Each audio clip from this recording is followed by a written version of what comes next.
bi ilmihi wa barakatih, dan setengah daripadanya tanda-tanda zaman sudah nak berakhir, bumi dah nak dihancurkan. Apa dia? Meramaikan tempat qahwa. Qahwah tu apa dia? Kedai kopi. Banyak orang melepak kedai kopi. Kedai kopi sini maksudnya kafe. Kalau dulu kedai kopi lah, sekarang ni Starbucks, Coffee Bean, nama tukar. Terlebih banyak daripada orang pergi masjid. Orang melepak di kedai kopi lebih ramai daripada duduk di masjid. Tenteram di kedai kopi. Coffee Bean. Where are you going? Coffee Bean. Duk bawa satu internet, bawa sejam 2 jam. Itu tanda akhir zaman, tanda nak kiamat.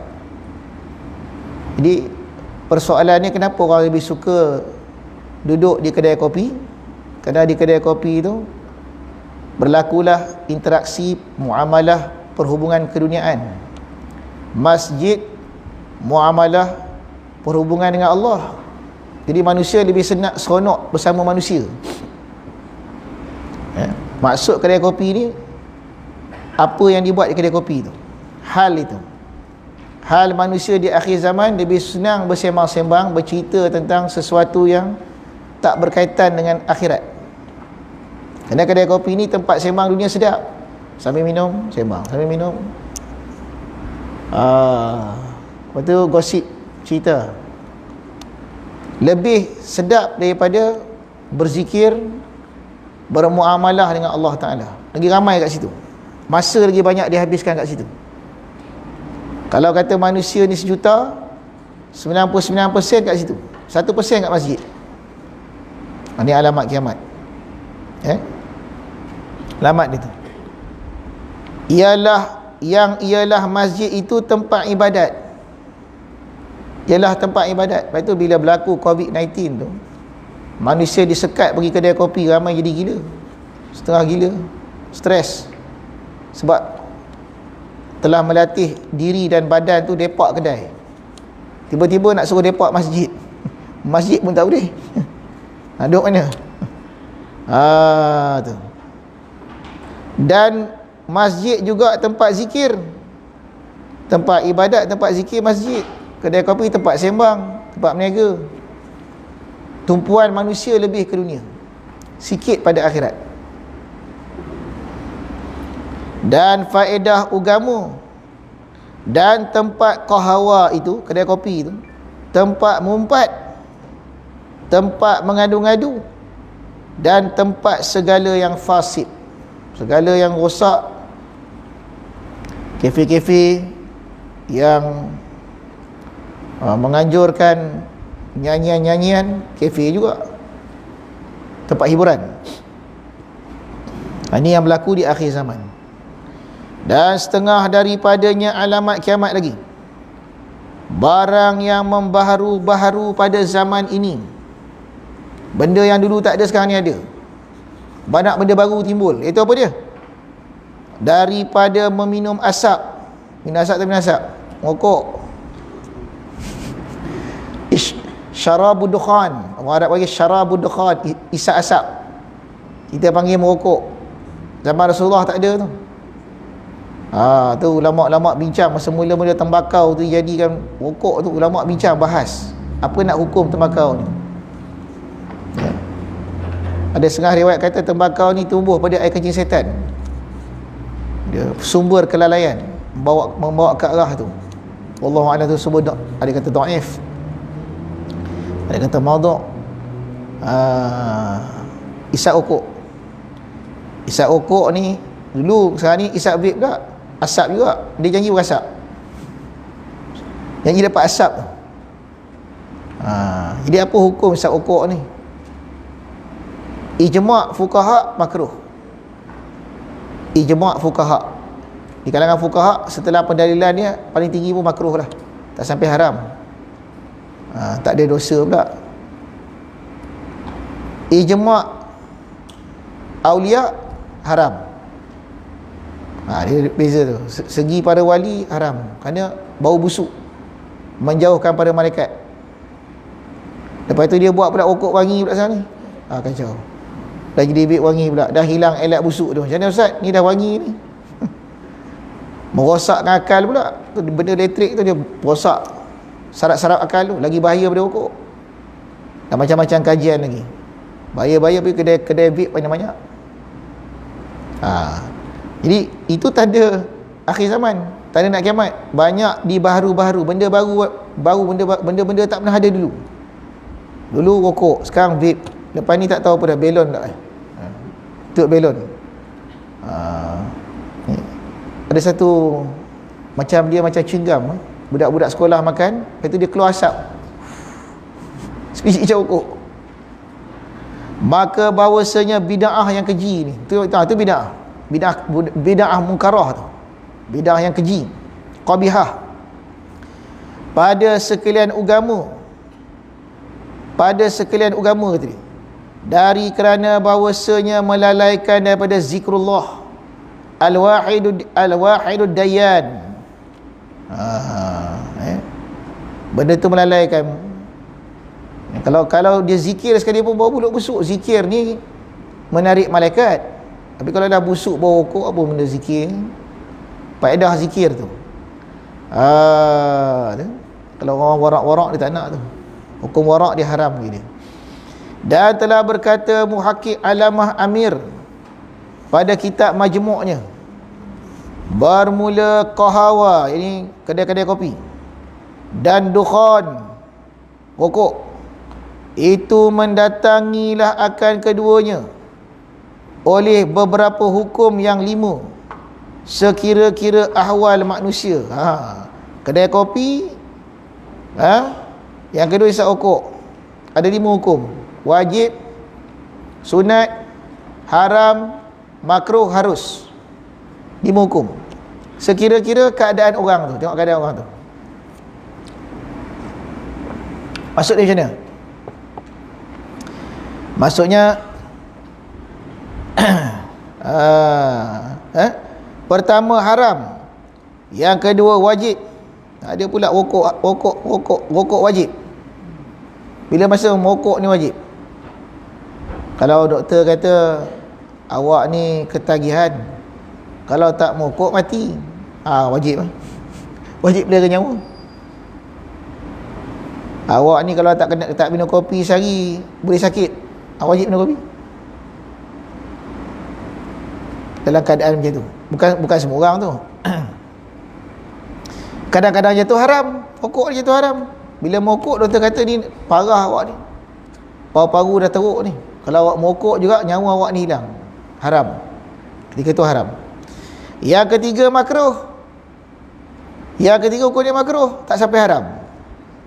Tengok keadaan, tak sampai tahap membahayakan nyawa, makruh, ada perkara sia-sia. Yang keempat sunat pula dah. Dia kalau dia zikir, dia khusyuk solat pula. Pula dia bila dia kena tu, mengajar apa sedap, membantu pula dia, pelik, sunat pula. Tengok.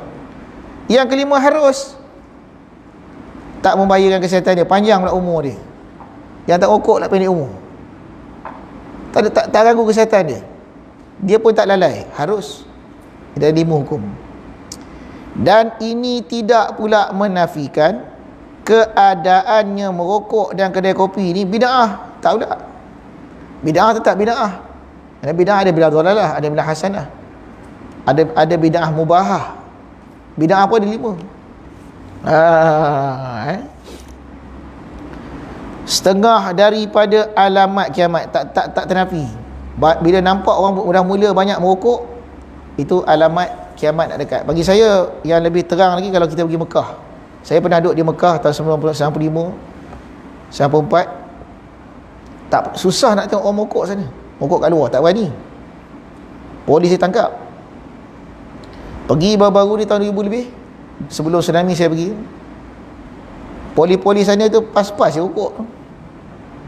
Itu campak-campak. Lepas tu dah ada sembok dilarang merokok pula. Merokok membahayakan syaitan. Jadi dah pelik dah. Kesucian Mekah tu dah tak sama. Itu antara 95 dengan tahun 2005. Dah lain, dah jauh. Dah jauh dah. Kalau orang dulu pernah pergi Mekah tu strict kat sana. Rokok tu haram di Mekah tu. Sana dia punya Wahabi lagi strict. Sekarang semua boleh. Tu tanda kiamat tu. Kalau dah rokok pun dah sampai ke Mekah, depan Kaabah pun dah boleh merokok dah. Tanda kiamat. Dan setengah daripadanya mengambil sorongan atas hukum. Ambil rasuah dah ni.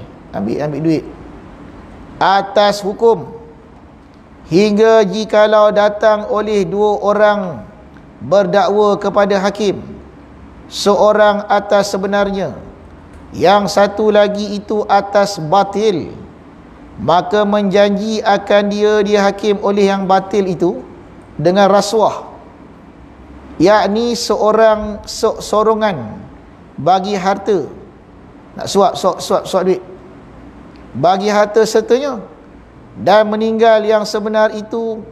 Seorang lagi tu tak bagi apa-apa, tapi dia benar. Nescaya memperbuat oleh hakim itu, hakim tu akan menangkan yang batil itu. Tu tak usah cakap dah. Tak usah sebut nama. Itu dah jelas-jelas, terang-terang tu. Terang-terangan. Masuk mahkamah, sogok duit. Hakim pun menangkan orang yang banyak sogok. Itu antara tanda kiamat. Kalah yang batil menang, yang betul salah. Dan atas inilah hadis bermula qadi itu tiga. Al-qudatu thalath, tiga bahagi. Satu qadi dalam syurga, wahidun fil jannah wal qadiyani fil nar, dan dua orang qadi dalam neraka. Satu masuk syurga, dua masuk neraka. Kalau tiga orang jadi qadi, dua masuk neraka, satu masuk syurga. Allah. Tapi hadis itu telah ditafsir. Apa maksud itu? Dia tafsir ni. Adapun qadi yang masuk syurga, hakim masuk syurga ni, yang alim ia dan menghukum dengan pengetahuannya. Dia alim, dia takut kepada Allah, dia hukum ikut apa yang dia tahu. Dan dua qadi dalam neraka itu, yang pertama alim ia dan hukum ia dengan mengikut hawa nafsu. Alim tahu ilmu dia, tapi rasuah jalan. Pandai, tapi ilmu tetap manfaat untuk diri dia. Dan satu lagi itu yang jahil ia, memang tak reti, ilmu cetek, dan menghukum ia dengan jahilnya. Inilah alamat kiamat yang kecil. Dah banyak gitu kita dengar cerita hakim-hakim yang jenis ni. Adapun alamat yang besar itu 10. Alhamdulillah, kita dah masuk sekarang ni. Dia nak cerita alamat-alamat kiamat yang besar. Dah mula belum? Banyak kitab sebut 10. Seperti telah berkata Syekh Ahmad Nafrawi atas risalahnya, bagi kiamat itu beberapa alamat yang wajib beriman dengan dia. Jadi kenapa Allah Ta'ala, malah salah satu soalan yang 4, apa panggil hadis Jibril, hadis di mana Jibril itu sendiri turun mengajar Nabi tentang agama. Yang pertama, apa itu iman, apa itu Islam, apa itu iman, apa itu ihsan. Soalan keempat dia, apakah tanda-tanda kiamat. Jadi asas agama itu 4 tu. Iman, Islam, iman, ihsan, alamatus sa'ah, tanda kiamat. Tanda kiamat ni adalah satu benda yang penting dalam agama. Satu benda yang sangat penting dalam agama, yang sering kita padam-padam, tak tengok. Banyak bahas Islam, iman, ihsan pun dah jarang, tanda kiamat lagi orang tak bahas sangat. Maka dia kata sini, adapun alamat yang besar itu apa dia? Dia bagi 2. Ada beberapa alamat yang wajib beriman. Kalau tak beriman, berdosa. Kadang-kadang boleh kafir pula dah. Dan iaitu atas dua bahagi. Yang pertama alamat kubra, alamat besar. Yang kedua alamat yang sugra, kecil. Jadi tanda-tanda ni supaya kita boleh buat persiapan. Kenapa Rasulullah banyak hadis tentang tanda kiamat ni, banyak, beratus, beratus hadis, dan ulama banyak memberi perhatian pada hadis-hadis ni. Kerana bila kita faham tentang tanda-tanda kiamat ni, yang pertama kita tak terkejut, yang kedua kita boleh buat persiapan. Umat Islam dia tak terkejut dah. Lockdown 10 kali pun tak masalah, dia dah bersiap, mental dia dah siap. Maka dia kata apa lagi? Maka yang sugra itu telah lalu, dah aku cerita semua dah. Yang kecil-kecil dalam kitab ni dah cerita dah. Dan yang kubra itu 10. Yang muafakat ulama itu lebih 5. 5 tanda, lebih daripada 5 perkara ni semua ulama tak ada bangkang. Lagi 5 lagi ada khilaf. Yang pertama, keluarlah Dajjal. Dajjal, nanti dia akan terang Dajjal tu macam mana. Dajjal tu dia kata Dajjala. Dajjal ni satrul kizbi bil haq. Mana Dajjal tu tutup, selimut. Dajjal menutup yang palsu dengan yang benar. Tutup palsu dengan benar. Mana Dajjal? Dia dekat nak akhir zaman ni, kita tengok satu orang tu dia sampai tahap dia dakwa diri dia Tuhan. Macam benar lah, bila tengok betul-betul palsu. Sebelum Dajjal yang betul ni keluar, dia akan 30 orang akan dakwa diri dia Tuhan, dakwa diri dia Nabi.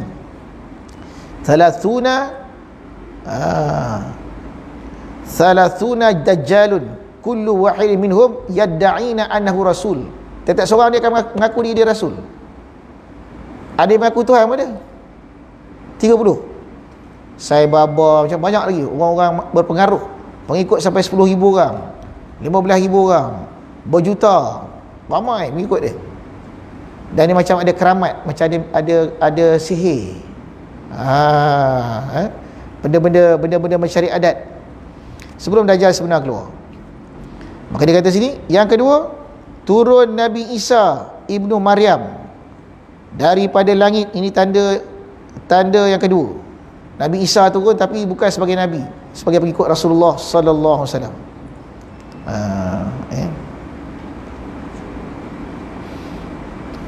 Jadi kenapa Nabi Isa yang turun bukan Nabi lain? Sebab sebelum kiamat, segala persoalan-persoalan yang pernah berlaku dalam sejarah kehidupan manusia bersama dengan para Nabi khususnya akan dibongkar. Sebab terbongkar. Kerana manusia ni kalau tak tengok bukti dia tak percaya. Dia tak percaya. Betul ke Nabi Isa ni kena angkat ke langit? Kerana antara peristiwa yang paling besar dalam dunia ni di akhir zaman ni, peristiwa besar yang masih misteri di kalangan manusia, adakah Nabi Isa ni dibunuh atau angkat di langit? Kristian mendakwa dia telah dibunuh, anak Tuhan dibunuh salib, berbilion pengikut dia. Islam menjawab, Quran menjawab, tak, kau tidak mensalib akan Nabi Isa, tapi kau salib satu orang yang diserupakan mukanya macam Nabi Isa, diangkat ke langit. Mutawafina, diangkat ke langit. Jadi mana bukti dia? Bukti dia besok nak kiamat diturun. Macam mana kita nak tahu tu Nabi Isa?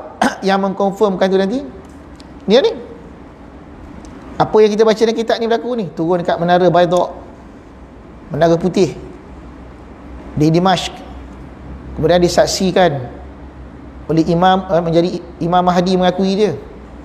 Orang semua tengok dia, orang nampak memang tu Nabi, kenal. Tapi dia bukan jadi Nabi dah, ya. Semua persoalan tu akan dijawab. Nabi Isa akan turun. Yang kedua dan ketiga, keluar daripada langit yang kedua. Dia turun daripada langit kedua. Yang ketiga, keluar Dabatul Ard. Dabatul Ard. Dabatul Ard ni setengah ulama kata, siapa Dabatul Ard ni? Unta Nabi Soleh. Unta Nabi Soleh yang masuk, yang yang bunting yang keluar daripada batu. Lepas tu dia nak bunuh dia, naqatallah tu. Wasuqiyaha tu. Jadi bila pengikut nak bunuh, Allah dia lari masuk di dalam batu tu. Jadi besok bila akhir zaman nak kiamat, dia keluar daripada Safa dan Marwah tu, dia keluar. Ini dipanggil Dabatul Ard. Nak membuktikan kata mukjizat Nabi Soleh itu betul, akan berlaku. Kita akan nampak dia, inilah dia cerita unta Nabi Soleh tu. Dia bawa pula tongkat Nabi Musa, cincin Nabi Sulaiman. Jadi semua kisah-kisah kita baca dalam kitab ni akan terbukti satu demi satu. Itu jam apa nak cakap, nak tolak lagi. Tapi orang tak percaya juga. Dia kata alah ini berlakon ini. Yang tak percaya tak percaya juga, tetap akan menafikan. Orang beriman percaya. Macam pada tahun 1938, salah satu daripada sahabat Nabi, Huzaifah Al-Yamani, raja masa itu, Raja Iraq, Raja Faisal satu, Raja Iraq, dia mimpi jumpa dengan sahabat Nabi ni, suruh sahabat Nabi ni tolong gali kubur dia yang dekat dengan sungai. Satu-satu sungai tu dekat Iraq, Sungai Dajlah, kerana dah masuk air. Raja pun mimpi. Ini mungkin mainan tidur. Besok mimpi lagi, mimpi yang sama. Dia buat tak berhenti. Akhirnya mufti pula mimpi. Bila mufti Iraq tu mimpi, diorang pun berpakatlah dengan Raja Faisal daripada Arab Saudi. Musim haji dia nak gali. Lepas tu ramailah umat Islam tahun 1938, dia masuk Surat Khabar tu, minta kalau boleh jangan gali dulu, nak pergi tengok, ramai-ramai nak tengok. Berlakulah peristiwa penggalian tu, gali memang betul ada. Bila diangkat tu masih berbaju macam baju perang. Sahabat Nabi ni elok lagi baju perang dia tu, masih pakai baju perang. Dia punya topi perang dia, baju perang dia lengkap. Macam bau tanam. Tak rosak sikit. Mata terbuka menyaksikan kenabian. Bila angkat tu lembut.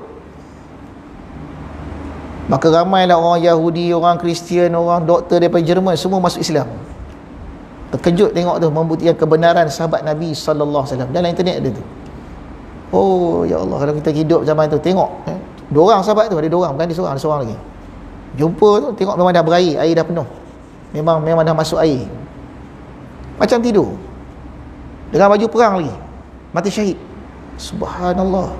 Apa kita nak ragu lagi? Tapi adakah orang percaya? Ada juga tak percaya. Orang kata raja tu buat main bubuh tak tanam dalam kat tepi sungai tu. Tahun 1938. Tak lama. Sekali-sekali Allah tunjuk dia tu. Kebenaran Allah tu. Tak terusik mayat tu. Baju perang lagi. Naik bulu roma tu. Dalam keadaan baju perang. Bila angkat dalam air lah, dia angkat tu. Lepas tu Raja Faisal dengan beberapa orang raja lagi mendapat penghormatan, angkat tandu tu, tandu sahabat ni, hantar ke satu tempat lain untuk dikuburkan sebelah Salman Al-Farisi, makam Salman Al-Farisi di Iraq. Ini bukti kebenaran. Tak nak percaya lagi. Betul tak betul risalah kenabian tu. Tahun 1938. Jadi ini tanda-tanda kiamat ni. Sebelum kiamat, segala benda yang kita pernah dengar, cerita sahabat lah, cerita Nabi lah, satu-satu Allah tunjuk. Cincin Nabi Sulaiman bukan cerita bongak tu. Betul. Dia akan dibuktikan. Allah sendiri akan buktikan. Allah akan keluarkan. Tengok sekarang ni, betul tak? Sampailah matahari tu dinaikkan di sebelah barat, membuktikan adanya hujah yang berlaku antara Ibrahim dengan Namrud. Betul kata boleh. Jadi Dabatul Ard agar itu tanda ketiga. Yang ni tak ada pertikaian. Semua ulama ijma'. Kalau bangkang ni boleh jadi kafir ni. Disebut satu-satu ni. Dajjal. Yang kedua tadi Isa bin Maryam turun. Yang ketiga Dabatul Ard. Yang keempat keluarlah Ya'juj wa Ma'juj. Bila Ya'juj Ma'juj dah keluar, terbuktilah bukti yang keempat, kisah Iskandar Zulkarnain. Pecah, dia ada satu tempat tu memang dah ditutup dengan besi. Ada setengah ulama dia pengkaji sejarah lah, Dia kata tembok Yajud Majud ni tembok Cina. Tapi pendapat tu do'if lah, ramai yang tak setuju. Dia ada satu tempat lagi dekat sempadan Turki, sempadan dekat China, yang dia memang nampak Armenia kan, yang dia nampak lah, kalau tengok tu nampaklah rupa tu, rupa nak kata tu ada wujud tuan-tuan benda ni, Ya'jud wa Ma'jud. Nanti dia akan cerita rupa dia macam ni. Yang kelima, naik matahari daripada pihak maghrib. Ni lima tanda ni tidak ada khilaf ulama. Ni tanda besar tuan-tuan. Ni kalau dah keluar yang besar ni tak beriman juga, Masya-Allah, Allah Ta'ala ni tanda kecil dia bagi, tanda besar dia bagi, tak percaya juga. Tak adil Tuhan tu lagi. Dah bagi semua dah. Dah bagi amaran dah. Kita pergi. Dan 5 perkara ikhtilaf padanya. Ni 10 tanda ni, 5 ni ikhtilaf ulama. Yang pertama, terselam bumi dengan masyrik, tenggelam bumi dengan belah timur, dan terselam dengan maghrib. Tenggelam bumi belah timur ni tenggelam dengan air kot, dan tenggelam dengan maghrib, belah maghrib pun tenggelam, dan terselam tenggelam dengan jazirah Arab. Banyak bahagian bumi ni air naik, tenggelam. Mungkin saja sebab apa? Kalau kita tengok antara sebab-sebab fizikal dia tu, naik mencairnya glasier.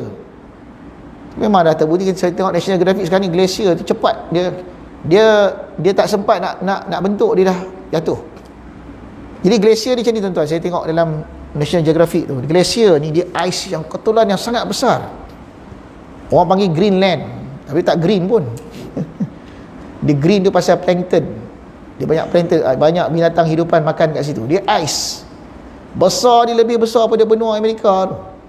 Benua Amerika dengan ais tu besar, ais tu lagi, ais semua. Jadi bila sampai masa, bila matahari terbit, dia jatuh, pap, dia jatuh, air naik.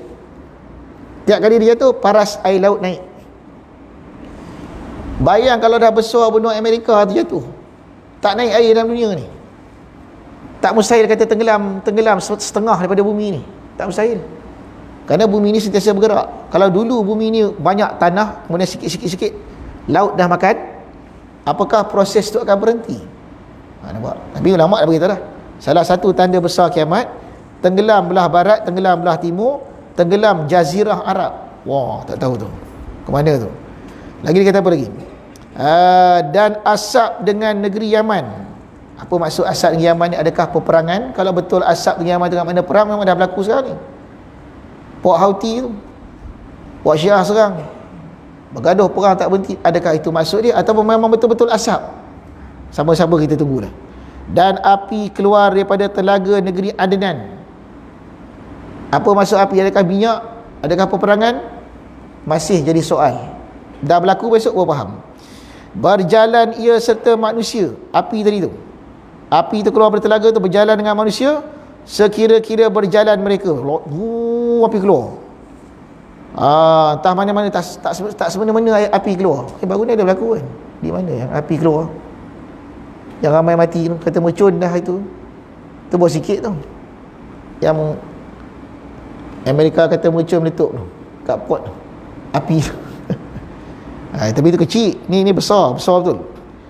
Dan api dan berkata ia serta mereka itu, sekira-kira berkata mereka itu, hingga menghalau ia akan mereka itu kepada padang mahsyar.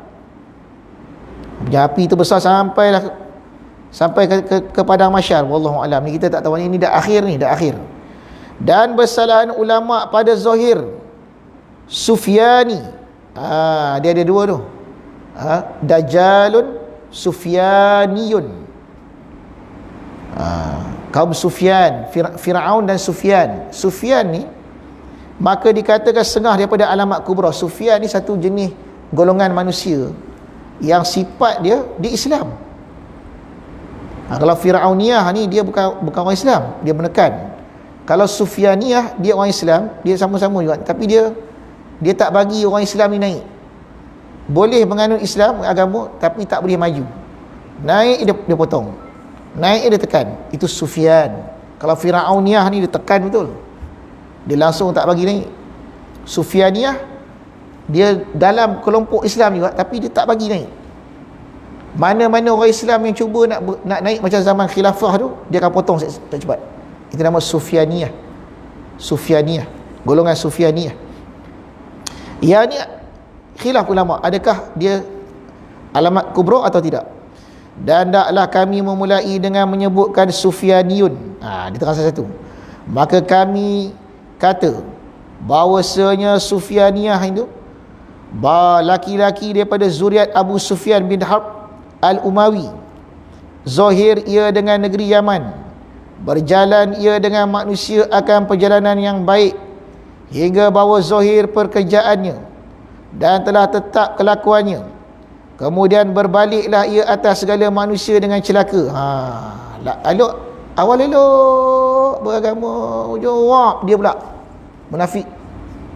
Dia hentam balik orang Islam balik. Dia pula lebih pada orang kafir ni. Dia jadi tadi barut orang kafir, menjatuhkan orang Islam. Sufyaniyah, dia bekerja sama dengan orang kafir untuk mengongkong orang Islam ni. Dan semua dah tetap elok, dia patah balik. Maka membunuh ia akan ahli pekan, dan menghina ia dengan orang-orang yang soleh-soleh dan segala ulama yang besar-besar. Kacau. Dan menjalan ia pada manusia akan sebagai jalan yang jahat, dan keluar ia dengan tentera yang amat banyak, lagi mengejuti, hingga sampai kesudahan kepada negeri Syam. Sampai negeri Syam, negeri Syria, kat Syria Palestin. Dan berhimpun atasnya beberapa kabilah yang dinamakan dia Bani Kalb serta saudaranya. Bermula mereka itu terlebih banyak manusia bilangan-bilangannya. Dan tersebutlah kitab Tazkiratul Qurbi, membangkit oleh Sufyani akan rakyat kepada negeri Kufah. Padanya 15,000 orang berperang, berkuda, dan membangkit ia akan tentera yang lain kepada Mekah, kerana berperang akan Imam Mahdi. Zaman tu, zaman akan datang tu, dia jahat. Dia sampai tahap dia bina satu kekuatan, dia lawan dengan Imam Mahdi. Dan akan orang mengikut akan Imam Mahdi. Maka ada pun tentera yang pertama, maka bawa saja sampai ia kepada Kufah, dan mengalah ia atas negeri Kufah, dan menawan ia akan orang yang ada padanya Kufah daripada segala perempuan dan segala kanak-kanak, dan membunuh ia segala laki-laki yang baligh.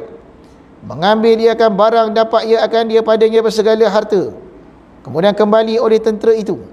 Maka jadilah gempalah dengan masyrik. Maka mengikut akan mereka itu oleh seorang amir daripada segala umara Bani Tamim. Raja-raja Bani Tamim ikut dia. Dikatakan orang baginya Syu'aib bin Saleh. Maka melepas oleh Sufyani itu akan barang dalam tangan mereka itu daripada tawanan, dan kembali ia akan dia kepada Kufah. Dan ada pun tentera yang kedua yang dibangkit oleh Sufyani itu, maka bawa sampai ia kepada Madinatul Rasul sallallahu alaihi wasallam. Maka berperang mereka itu akan ahli Madinah 3 hari. Kemudian masuk mereka itu dia akan lemah dan alah, dan menawan oleh mereka itu akan barang dalamnya daripada ahli dan anak-anak. Kemudian berjalan mereka itu pada pihak Mekah pula, kerana nak berperang dengan Imam Mahdi dan orang sertanya. Maka tak kala sampai mereka itu kepada Baidak, itu tempat antara Madinah dan Mekah, dan saya menasahkan mereka itu oleh Allah Ta'ala sekiranya. Dan bermula demikian itulah firman Allah, walau tara idh faza'u fala fauta wa ukhidhu min makanin qarib. Jika engkau lihat ya Muhammad pada ketika mereka itu terkejut mereka itu, maka tiada luput seorang jua pun, dan diambilkan mereka itu daripada tempat yang hampir.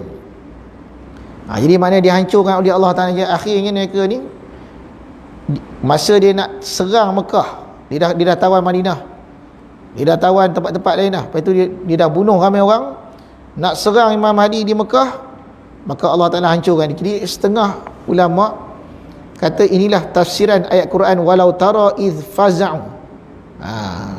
Kalau kau lihat Muhammad ketika mereka itu semua terkejut, Terkejut tiba-tiba Allah hancurkan dia. Tak luput seorang pun, habis semua. Diambil akan mereka itu bertempat yang hampir. Telah berkata Arif Sya'rani, dinamakan Sufyani itu Urwah bin Muhammad Sufyan. Telah berkata Sya'rani, tersebut dalam hadis bahasa Huzaifah radhiyallahu anhu berkata, ya Rasulullah, betapa halal membunuh akan mereka itu. Bermula mereka itu muslimun. Ada masa tu kaum Sufyan ni orang Islam. Islam sama Islam. Dia nak macam ISIS juga. Islam sama Islam. Kita tak tahu ni tafsiran kisah-kisah macam ni. Kita tak tahu bila. Cuma kita boleh berjaga-jaga je dan melihat sifat-sifat mereka dengan kitab-kitab ni sama tak? Apakah telah berlaku ataupun belum berlaku lagi? Wallahu a'lam. Lagi mentauhidkan Allah Ta'ala. Yang sahabat tanya macam mana Rasulullah, diorang ni pun orang Islam juga, mentauhidkan Allah juga. Maka sabda Nabi sallallahu alaihi wasallam, hanya iman mereka itu atas murtad. Mereka memang beriman tapi murtad. Ya Allah. Telah berkata Al-Arif Sya'rani, dan dari kerana bahawa mereka itu khawarij, dan berkata mereka itu dengan ijtihad mereka itu bahawa arak itu halal. Kata Sya'rani itu sebab dia orang jadi murtad tu. Dia kata arak itu halal. Dan serta demikian itu bahasanya mereka itu berperang. Mereka itu firman Allah Ta'ala, innama jazaa'ul ladina yuharibuna Allah, hanya sungguhnya balas kepada mereka yang perang mereka itu akan Allah. Jadi boleh tak kita perang dengan orang ni, pada orang Islam? Imam Sya'rani kata ini boleh, kerana Allah Ta'ala sebut dalam Quran, hanya senya balasan mereka yang memerangikan Allah kena perang balik. Itu dalil kata kita boleh lawan puak Sufyani ni. Kemudian disebut dalam hadis yang lain pula, ketika nak membai'ah Imam Mahdi, bahawa Mahdi itu berkata, ya hei segala manusia, keluarlah kamu kepada berperang akan seteru Allah. Jadi Imam Mahdi ni, dia cerita dia menarik. Saya baca dalam satu kisah, orang tanya pada Imam Ibn Hajar, Imam Abdul Hajar Al-Asqalani Al-Haytami, dalam kitab Furuq Masail dekat depan bab tauhid. Orang tanya, adakah Imam Mahdi ni sudah hidup? Kata Ibn Hajar, kata Imam Mahdi dah hidup, dah ada, tapi tak zahir. Kerana umur dia panjang kat 1000 tahun kata orang, tapi dia macam tu je, tapi dia tak zahir. Dan dia sendiri pun tak tahu kata dia itu Imam Mahdi. Dia tak tahu. Sampailah pada saat dia nak dibai'ah oleh orang Islam, bila para ulama jumpa dia di Mekah, bila tengok dia tu kenal, kata dia ni Imam Mahdi ni. Bila jumpa kat Madinah, dia lari sampai ke Mekah. Bila nak dibai'ah, dia kata, aku bukan orang tu, kau salah orang, biarlah aku bermunajat tu. Jadi dalam masa dia munajat, Allah ubah dalam masa 24 jam terus jadi Imam Mahdi. Diubah dalam sesaat. Lepas tu carilah Imam Mahdi, tak jumpa, dan tak boleh nak berlakon. Kerana Imam Mahdi bila dia nak muncul, dia nak zahir besok, Allah ubah dia jadi Imam Mahdi tu dalam masa 1 hari. Masa dia berdoa tukar terus. Nampak macam cerita kartun, tapi macam tu lah. Lepas tu nak cari tak jumpa, nak mengaku pun tak dapat. Sebab Imam Mahdi sendiri tak mengaku dia Imam Mahdi sampai masa dia jadi. Tu yang mengikut bacaan saya. Cuba tambah, mungkin kat sini ada cerita nanti, akan sampai kisah Imam Mahdi tu. Betul dia kata apa lagi? Cuba kita tengok ramai sangat orang mengaku Imam Mahdi ni. Nak tengok orang Rembau mengaku semua. Dah pun tengok dia orang mana ni.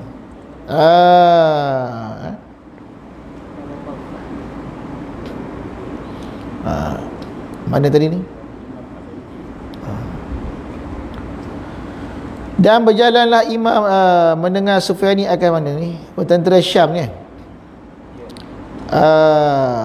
Baru berkata kerana berperang akan Urwah bin Muhammad Sufyan dan orang yang sertanya daripada dan bagi Imam Suyuti pada barang yang bergantung berkaitan dengan Mahdi, hingga berkata bahawa berkata Imam Suyuti, adapun Sufyani maka dibangkitkan kepada Mekah akan tentera daripada Syam, daripada Syria tu, Syria Palestin tu, Syam lah tu. Maka terkelam dengan mereka itu dengan tempat yang bernama Badak. Maka tiada lepas pada mereka itu mereka seorang jua, ada seorang lepas, seorang selamat, yang mengkhabar kepada Sufyani bahawa segala askar itu sudah binasalah.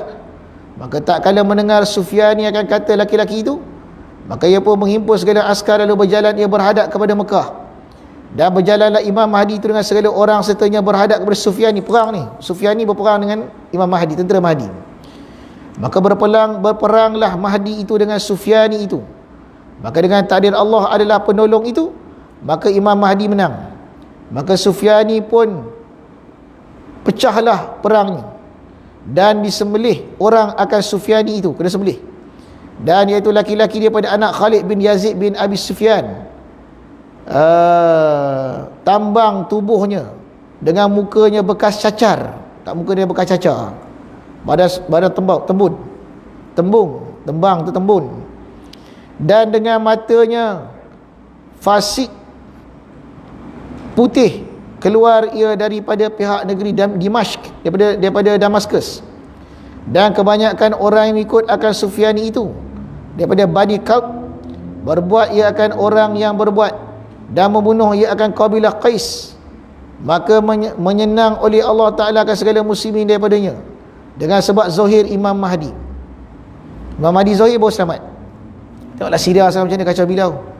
Dan setengah riwayat bahawasanya Sufyani itu dari kelam dengan dia serta askarnya dengan tempat bernama Baidak telah menakalkan dia oleh Alama Nafrawi tafsir Nasafi. Maka mudah-mudahan murad dengan kena sembelih Sufyani itu daripada riwayat Imam Suyuti Az-Zuhri adalah amir daripada pihaknya, ketua dia. Dan demikian tu kerana bahawasanya disebut daripada Nasafi bahawasanya segala sahabat Sufyani itu ada dia tiga firqah. Satu firqah tinggal ia dengan negeri Kufah, satu firqah berjalan kepada pihak Sari, dan satu firqah yang datang akan negeri Madinah. Dan atas mereka itu seorang laki-laki daripada Bani Zuhrah. Maka menghadir oleh mereka itu akan ahli Madinah, maka membunuh ia dalam Madinah itu akan sebagai bunuh yang amat banyak, hingga sampai darahnya akan kepala yang kena potong. Dan membunuh akan ia daripada ahli Baitul Rasulullah SAW itu seorang lagi seorang, habis semua dibunuh. Dan seorang perempuan, dan nama laki-laki itu Muhammad, dan nama perempuan itu Fatimah. Dan menilik mereka itu akan keduanya padahal bertelanjang keduanya. Allah Akbar. Maka pada ketika demikian itulah bersangatan marah Allah Ta'ala atas mereka itu. Ya, ada orang situ nama dia Muhammad, seorang nama Fatimah, dibunuh. Tapaul nama dia. Dibunuh je tu murka Allah. Dan sampailah wali Allah Imam Mahdi. Keluarlah ia daripada 30 laki-laki. Ia di dalam 30 laki-laki. Maka sampai khabarlah akan segala orang mukmin oleh keluar Imam Mahdi itu. Maka datanglah mereka itu akan Imam Mahdi daripada sekalian pihak negeri, dan rindu mereka itu pada Imam Mahdi itu seperti rindu unta kepada anaknya. Jadi bila Imam Mahdi keluar, so Allah campak rasa rindu semua Islam dia dengar Imam Mahdi dah keluar, rindu, hati tu rindu nak jumpa, macam unta rindu pada anaknya. Hingga bahawa berkatalah oleh orang yang punya cerita ini, maka apabila selesai daripada membai'ah manusia, dia bai'ah seorang-seorang, memangkit ia akan beberapa kuda kepada Madinah. Atas mereka itu seorang laki-laki pada ahli baitnya. Maka berperanglah ia akan Zuhri. Maka berbunuh daripada tiap-tiap dua firqah akan sebagai bunuh yang banyak, dan memberi rezeki Allah Ta'ala akan walinya akan mendapatkan kemenangan. Menang Imam Mahdi menang. Maka dia bunuh akan Zuhri itu, dan dia bunuh akan segala sahabatnya. Maka rugilah pada hari itu orang yang rugi daripada ghanimah Bani Kab, dan jikalau dengan tali sekalipun. Maka bila sampai khabar akan Sufyani pada demikian itu, keluarlah ia daripada negeri Kufah dalam 70,000 askar. Dia bagi tiga puak tadi. Bila Sufyani tahu, dia bawa 70,000 orang askar nak lawan dengan Imam Mahdi. Hingga bila sampai akan Baidak oleh askarnya, berkendak ia akan perang wali Allah dan akan meroboh ia akan Baitullah. Tiba-tiba antara demikian itu dengan Baidak, tiba-tiba seorang laki-laki berkuda daripada askarnya. Maka keluar laki-laki itu pada menuntut akan Sufyani, dan telah dibangkit Allah Ta'ala akan Jibril. Maka memukul ia akan bumi itu dengan kakinya. Maka ditenggelam oleh Allah Azza wa Jalla dengan Sufyani. Tenggelam, Jibril hentak Sufyani tenggelam dalam bumi. Dan segala sahabat Sufyani 70,000 orang mati semua. Dan kembali laki-laki itu menuntung ia akan kuda. Maka berhadap ia akan dia oleh Jibril.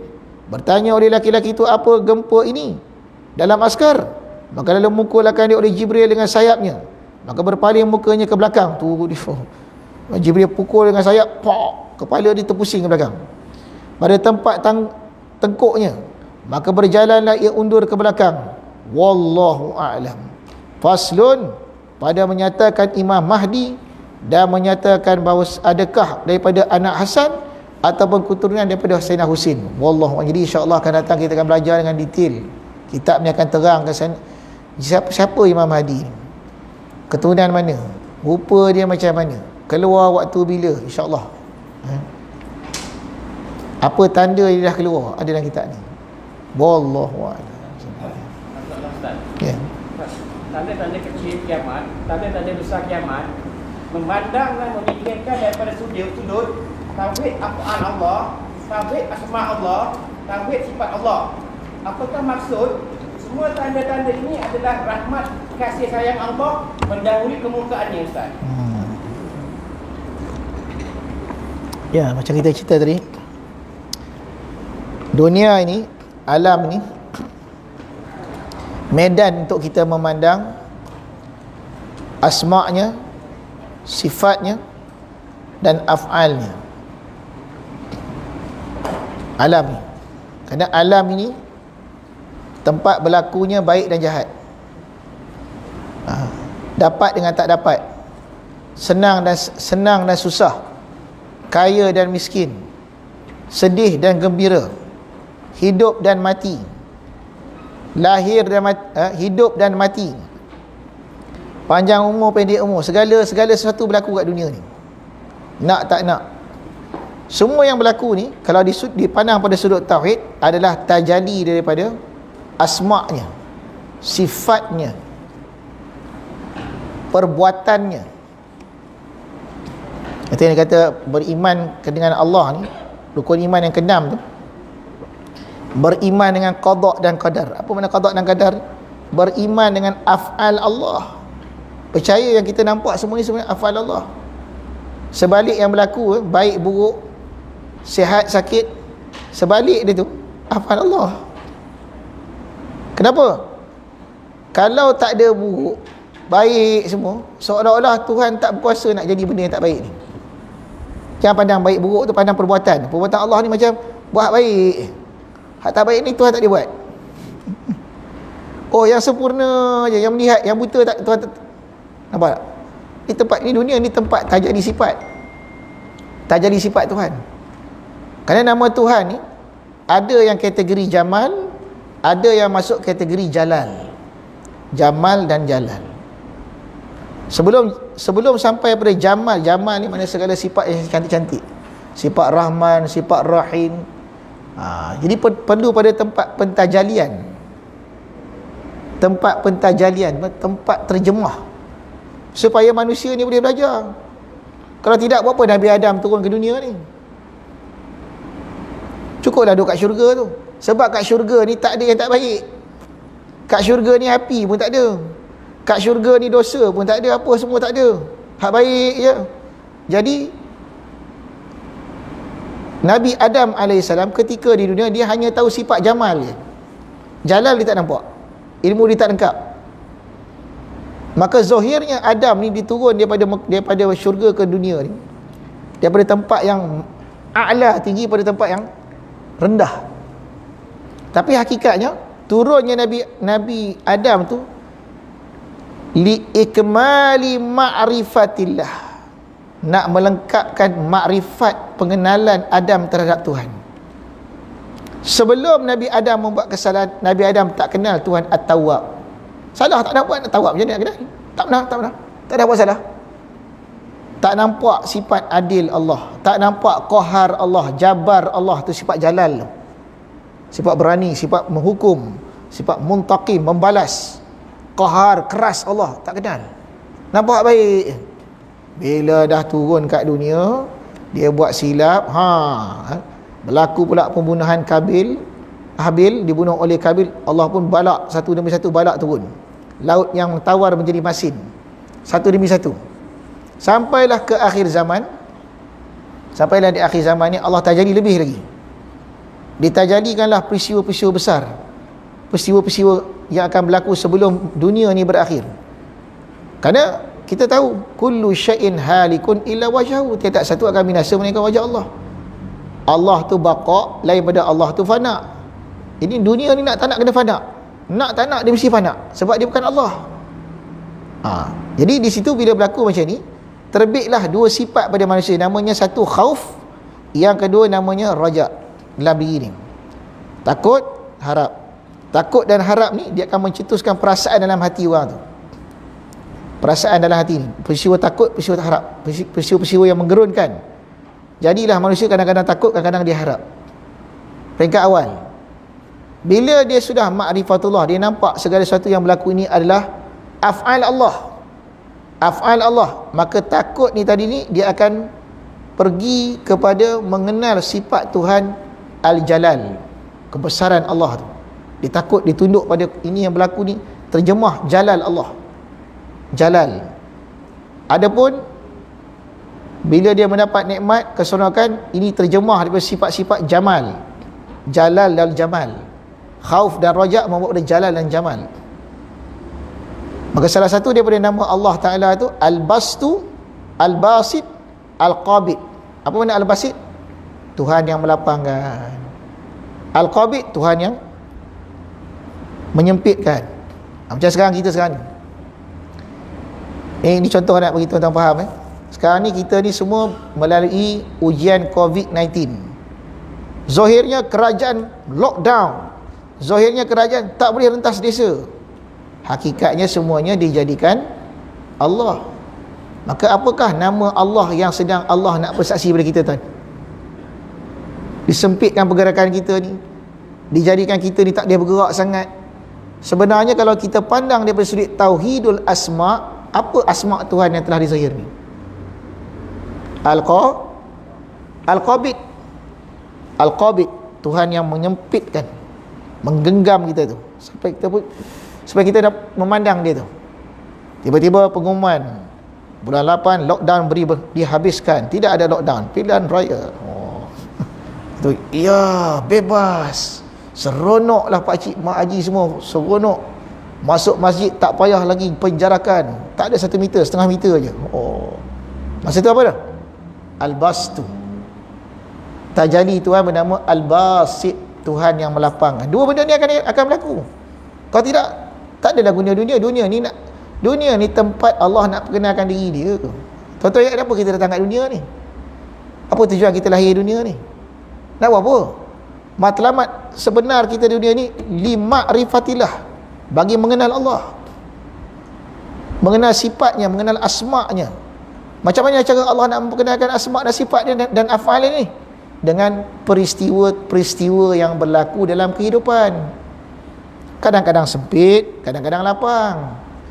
Al-Basit, yang melapangkan. Al-Qabid, tu rahmat, itulah kata rahmat Tuhan tu.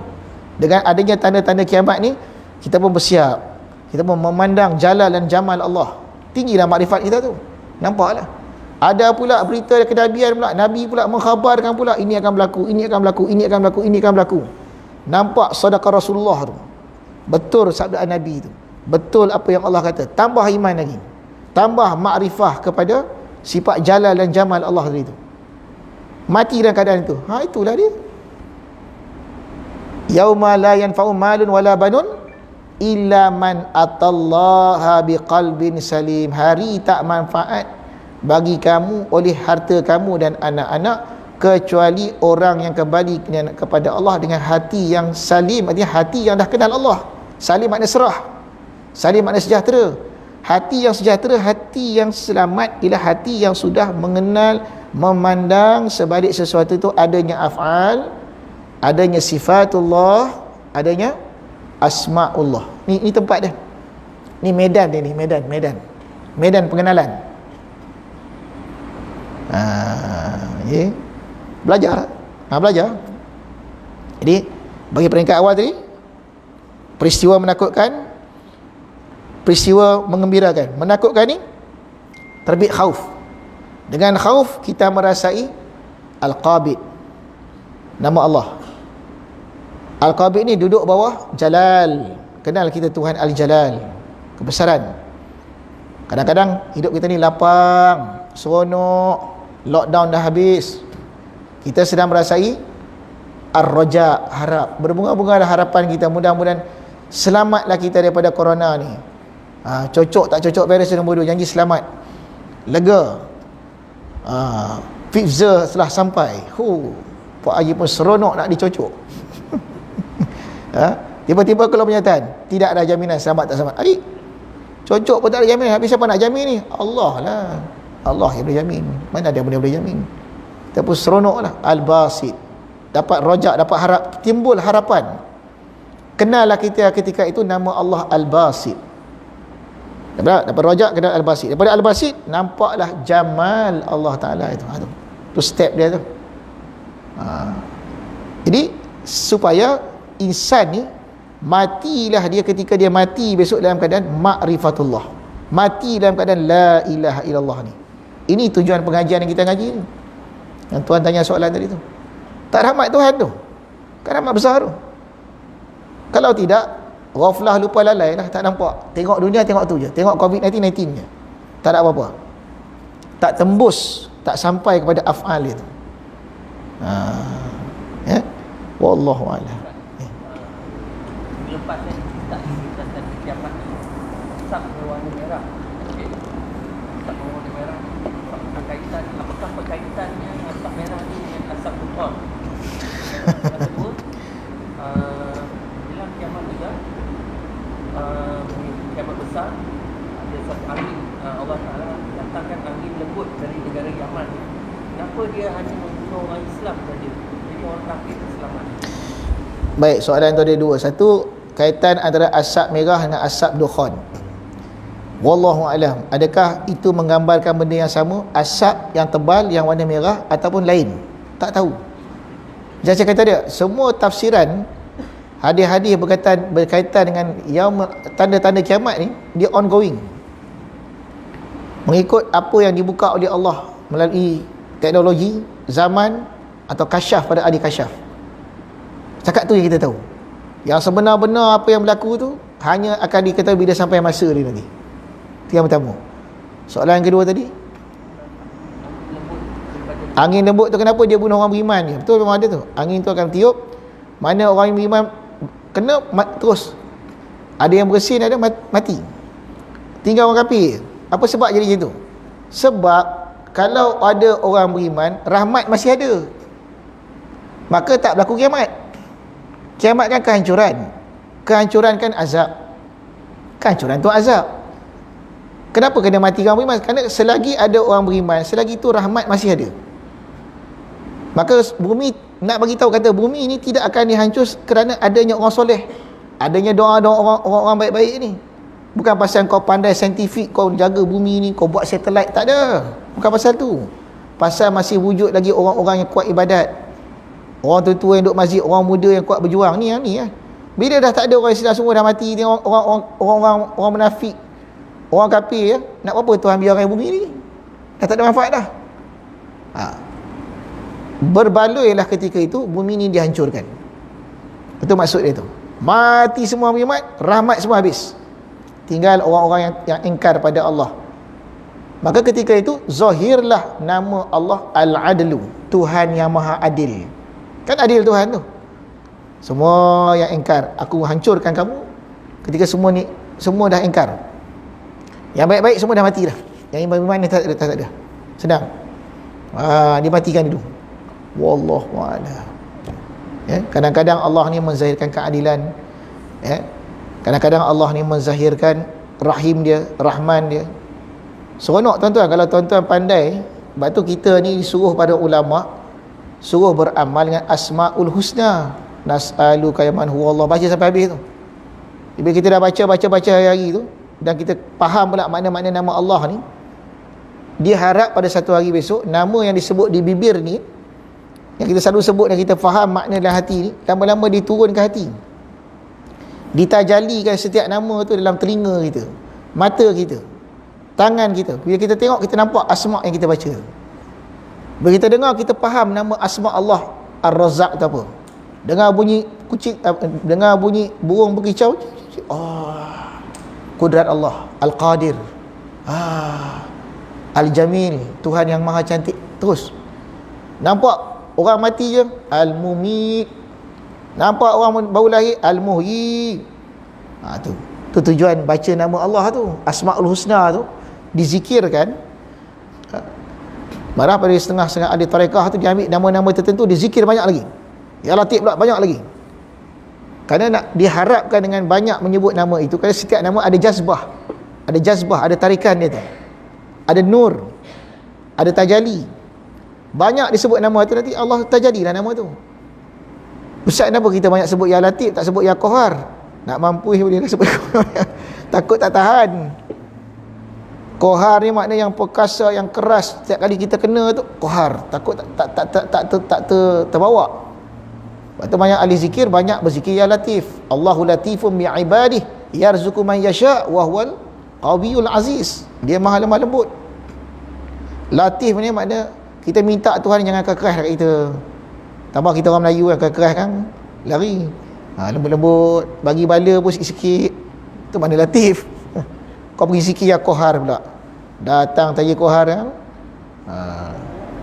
Qahar ni kau nak pergi perang. Pergi perang Ya Qahar, Ya Jabbar, supaya gerun musuh. Ya Dzal Jalali wal Ikram, itu tujuan dia. Pergi zikir kat rumah Ya Qahar, Ya Jabbar, lari nak pergi. Qahar keluar. Nah, setengah tok guru tu dia pakai tu. Kita tengok dia punya guru Tajali Qahar. Setengah tok guru tu lembut, latif, wadud, Halim, semua terjadi Allah Ta'ala. Tu kena belajar lah pula asma Allah tu. Setiap nama tu ada rahsia dia, setiap nama tu ada tajalli dia, setiap nama tu ada jazbah dia. Tu tuan-tuan jumpalah guru tuan-tuan, mintalah rahsia-rahsia dia orang tu. Wallahu a'lam. Ini A'udzubillahi minasyaitonir rajim. Bismillahirrahmanirrahim. Alhamdulillahirabbil alamin. Hamdan yuwafi sultani albil ilmi kullabana asta'min asrarana واشغل بالاعتبار أفكارنا وصلى الله على سيدنا محمد وعلى آله وصحبه وبارك وسلم والحمد لله رب العالمين.